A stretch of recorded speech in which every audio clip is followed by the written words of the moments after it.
Hey guys, this is the second video of R6 Academy. Today I'll be talking about how to set up your game.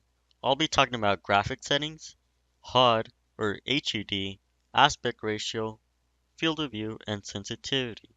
This video will be split into timestamps, so you may skip or go back to sections as you please.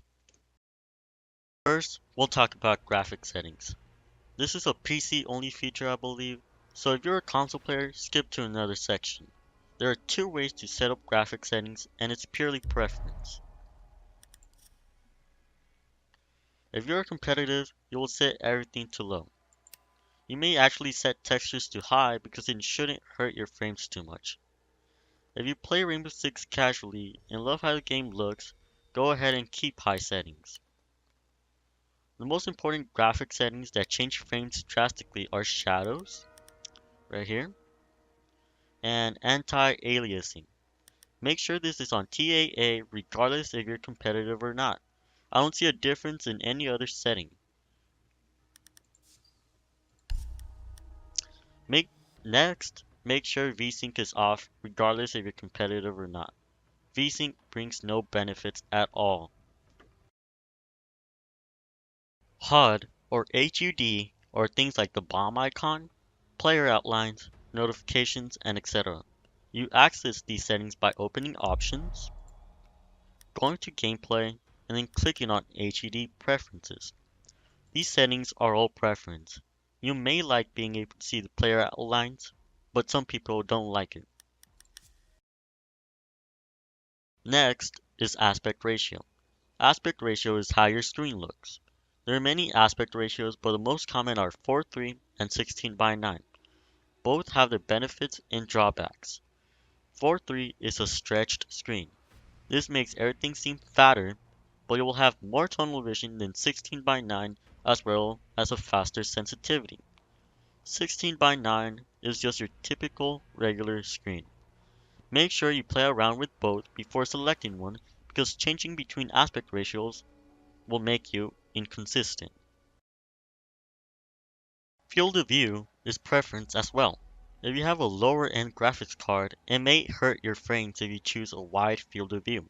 No one, absolutely no one, can tell you the perfect field of view. Go in game and test out different field of views.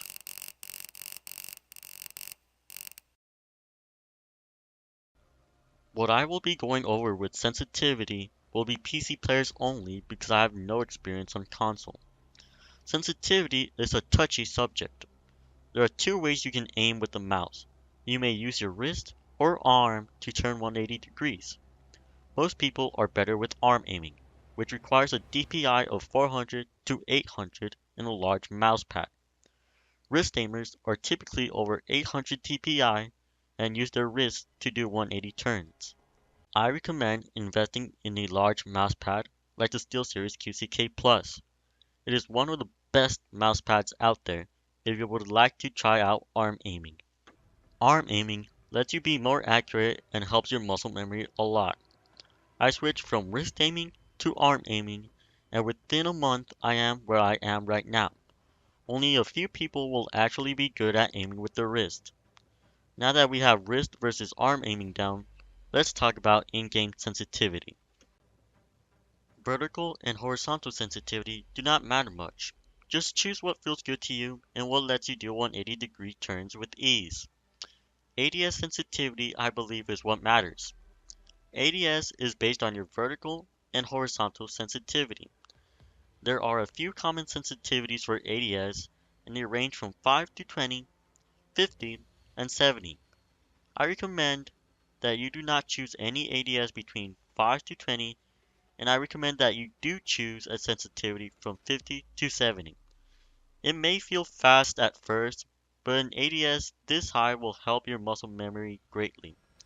50 to 70 is very close to your vertical and horizontal sensitivity, so it's like learning only one sensitivity and only one muscle memory instead of two. I hope this video helped you out. If you liked it, go ahead and share it, like it, and subscribe. If you have any questions, comment below and have a nice day.